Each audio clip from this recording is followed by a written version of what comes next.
L'agricoltura chiede aiuto e il comune di Lendinara accoglie la richiesta organizzando un consiglio comunale aperto per affrontare e discutere le problematiche relative al settore ortofrutticolo.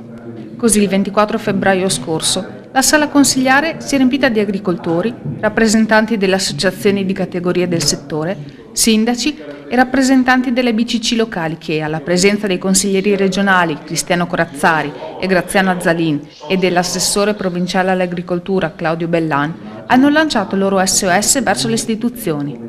Nel corso della discussione sono state ripetutamente messe in evidenza le grandi difficoltà che il settore primario, così importante per il Polesine, sta attraversando a causa di un mercato che non valorizza adeguatamente i prodotti locali, della lievitazione dei prezzi lungo la filiera agroalimentare e delle tasse che colpiscono sempre di più i produttori agricoli, prima fra tutti l'IMU di prossima introduzione. Le necessità emerse, quindi, sono quelle di far conoscere meglio i prodotti polesani ai consumatori, di riorganizzare i mercati di Lusi e Rosolina e soprattutto di riuscire a garantire un giusto corrispettivo fra il lavoro delle aziende agricole e i ricavi della vendita al pubblico.